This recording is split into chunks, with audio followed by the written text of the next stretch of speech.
Vous le savez probablement qu'en matière de design, la France a une tradition qui est ancienne, décoration, design, de mobilier, de toute facture. Mais voilà, est-ce qu'il y a beaucoup d'éditeurs français, c'est-à-dire des gens qui fabriquent les meubles? Parce que vous arrivez avec votre dessin, vous êtes designer et vous allez voir quelqu'un pour qu'il le mette dans la réalité.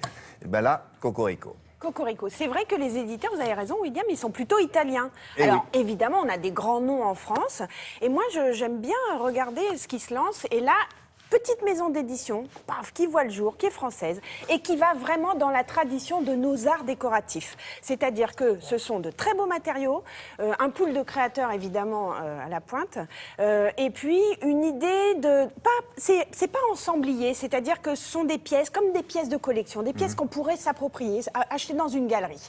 Donc il y a vraiment un positionnement de qualité, on va dire, et avec une envie aussi tout de suite d'exporter.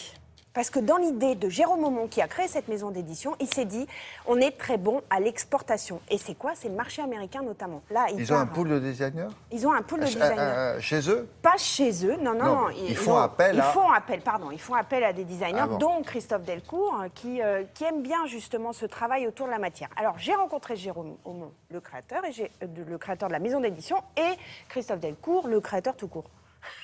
Regardez.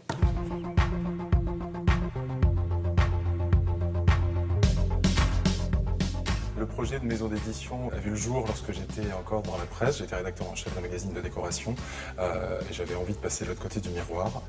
L'idée, c'était vraiment de raconter une histoire et de créer une famille d'objets cohérentes qui peuvent éventuellement se télescoper. Il n'y a pas une recherche d'unité autre que la matière.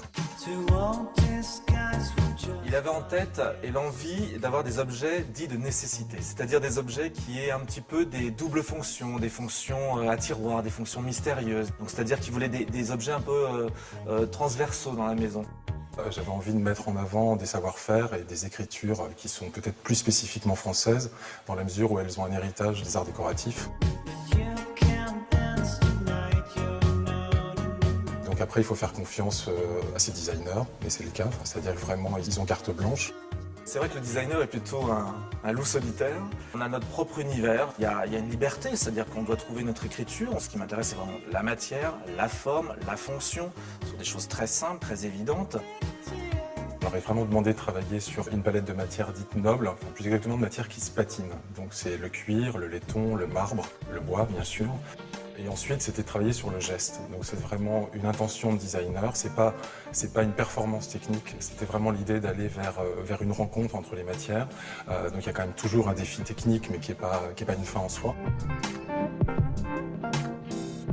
Donc moi, je suis vraiment parti sur un tabouret. C'est une pièce de bois sur laquelle vient se poser une assise en cuir. Donc c'est un objet très simple d'aspect, très évident.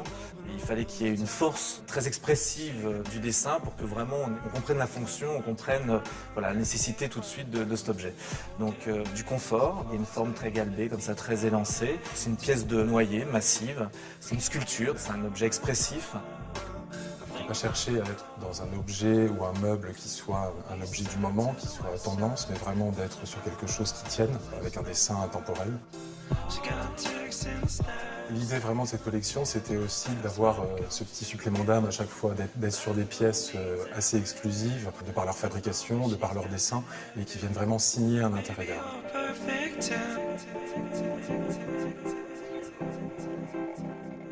Pourquoi dites-vous qu'il faut impérativement se tourner vers l'export? Parce qu'en ce moment, le marché français n'est pas forcément le mieux. plus actif, Enfin, voilà. Bon, encore qu'il s'adresse aussi aux décorateurs et aux designers qui vont notamment décorer des hôtels. En France, ça marche très bien. Ça, donc, ça marche, ça.